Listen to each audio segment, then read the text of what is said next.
Hello and welcome to Healthcare One. Let me ask you something. Does this sound familiar? You finally drift off to sleep, only to be woken up 1, 2, maybe even 3 or 4 hours later by that all-too-familiar urgent feeling? You make the trip to the bathroom, climb back into bed, and just as you're falling asleep again, it happens again. If you're over 50, you might have accepted this as a normal part of life.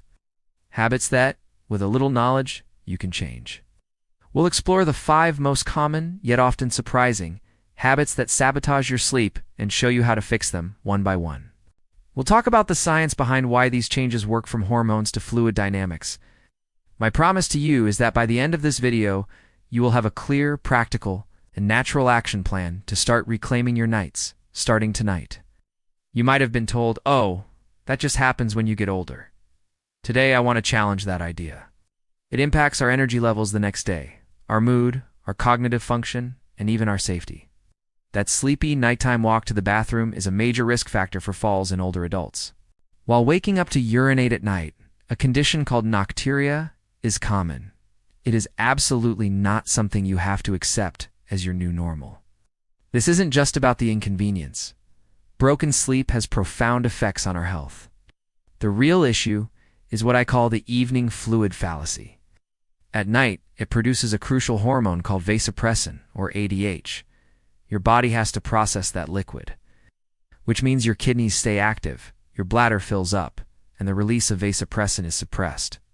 A warm cup of chamomile tea, a bowl of chicken noodle soup with dinner, a juicy piece of fruit like watermelon or melon for dessert, or even some medications that come in liquid form. This is a hard and fast rule.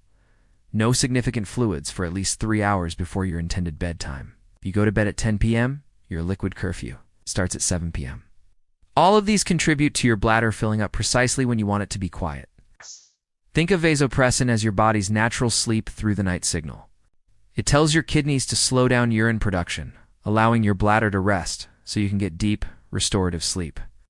It's not just about that glass of water. It's about all the hidden fluids you consume in the evening. But here's the empowering truth.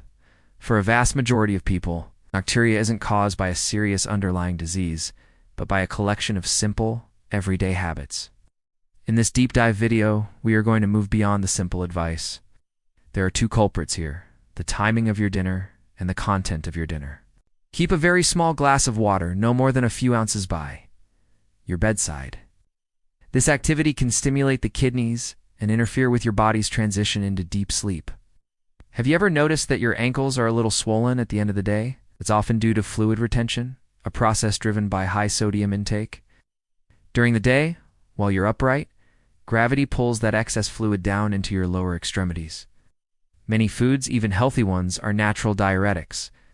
All that fluid that was pooled in your legs re-enters your bloodstream.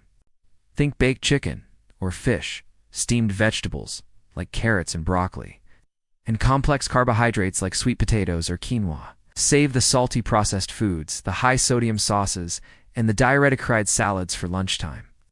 This one change can have an astonishing effect on reducing nighttime awakenings. Your kidneys detect this excess fluid and do their job. They filter it out and send it straight to your bladder. This is a very common cause of having to urinate multiple times in the first few hours of sleep. But here's the science. Your bladder is a muscle. It's a distensible organ designed to stretch. And like any muscle, it can be trained. This means they make your body produce more urine. Common culprits in evening meals include tomatoes, asparagus, celery, cucumbers, and even dark chocolate. And over time, your bladder shrinks in its functional capacity. There you go, just in case, which trains your bladder to hold less, which then causes you to wake up with a real feeling urge, even when your bladder isn't actually full, which makes you more anxious about waking up. So you're even more likely to go just in case the next night. But use it as a safety net, not a ritual.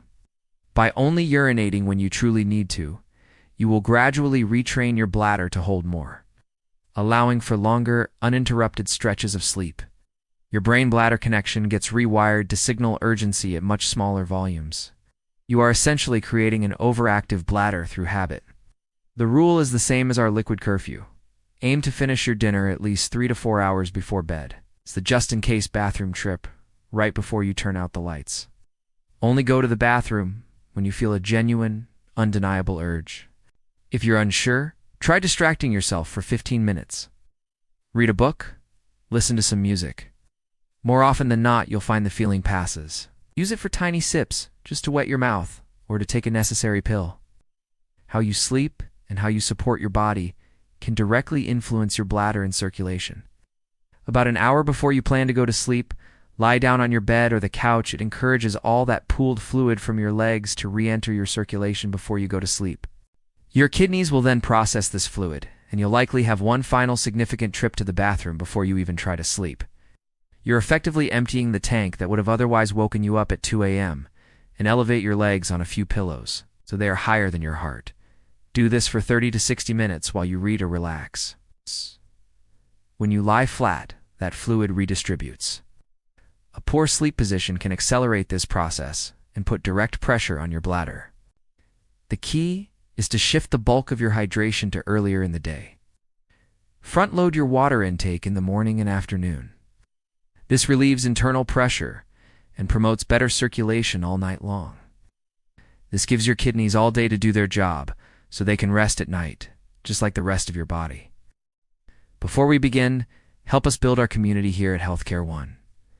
In the comments below, let me know how many times a night you're currently waking up. Seeing that you're not alone is the first step. This disrupts those crucial hormone signals. Your melatonin production may be lower, leading to lighter, more easily disturbed sleep. Aim for a bedroom temperature between 64 and 68 degrees Fahrenheit or 18 to 20 degrees Celsius. This is the sweet spot for optimal sleep. Ditch the heavy flannel and synthetic fabrics that trap heat. Opt for light, breathable materials like cotton, linen, or bamboo. Instead of one heavy comforter, use lighter layers that you can easily add or remove. Staying comfortably cool is not just about comfort.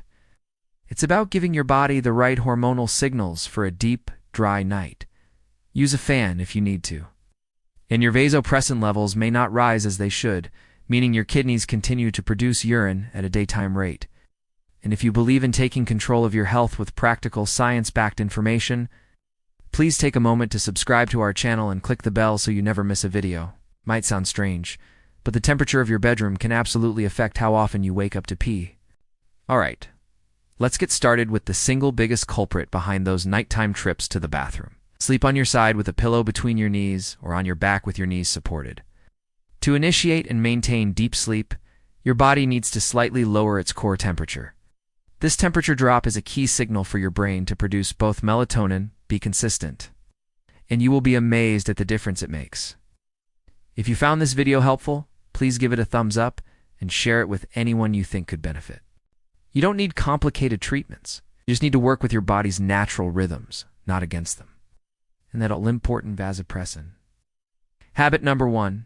The evening fluid fallacy. The most common advice you'll hear is don't drink water before bed. And that's true, but it's a massive oversimplification. Your body is incredibly smart. However, when you consume fluids late in the evening, you send a conflicting signal. This isn't just about water. What are these hidden fluids? So what's the fix? We need to implement a liquid curfew. But what if I get thirsty or need to take medication? It's a valid concern. The solution isn't total deprivation. Habit number 2. The sneaky saboteurs in your dinner now. Let's talk about food. Because what you eat for your last meal has a dramatic impact. First, timing. Just like with liquids, eating a large meal too close to bedtime keeps your entire digestive system working overtime. But the more sneaky saboteur is what you're eating. And then there's the biggest offender of all, salt. But what happens when you lie down to sleep? Gravity's effect is gone. The fix. Be mindful of your evening meal. Opt for low-sodium, sleep-friendly foods. Habit number 3. The just-in-case bathroom trip. This next habit is one we do with the best intentions, but it actively works against us. It seems logical, right? Empty the tank to prevent future problems. When you consistently empty your bladder when it's only a quarter or a third full, you are training it to be less tolerant. This creates a frustrating psychological loop. The solution is to break this cycle with the real need rule. For those with genuine mobility concerns or anxiety, having a bedside commode can provide peace of mind. Habit number 4. Your sleep position and poor circulation. This is a factor that almost no one considers. but it can be the missing piece of the puzzle. We've already discussed how gravity pulls fluid into your legs during the day, especially if you have high salt intake or are on your feet a lot. Sleeping on your stomach is the worst offender, as it puts constant direct physical pressure on your entire abdomen, including your bladder. But here is a powerful, proactive fix: leg elevation. What does this do? It uses gravity to your advantage. For sleeping itself, the best position is on your side, preferably your left side, which aids digestion, with a firm pillow between your knees to align your spine and hips. Habit number 5. Your bedroom environment. Our final habit relates to your sleep environment. Here's why. Your body's internal clock is closely tied to temperature. If your bedroom is too warm, or you're bundled in thick, non-breathable pajamas and heavy blankets, your body can't cool down effectively. The fix is to create a cool, comfortable sleep sanctuary. And take a look at your sleepwear and bedding. Well, there you have it. 5 powerful, interconnected habits that you have the power to change. Let's recap your new evening routine for a full night's sleep. 3-4 hours before bed, eat your final meal of the day, making sure it's low in salt and free of diuretic foods. 3 hours before bed, your liquid curfew begins. Only tiny sips of water after this point. 1 hour before bed, elevate your legs on pillows to help your body process retained fluid before you sleep. When you get in bed, ensure your room is cool.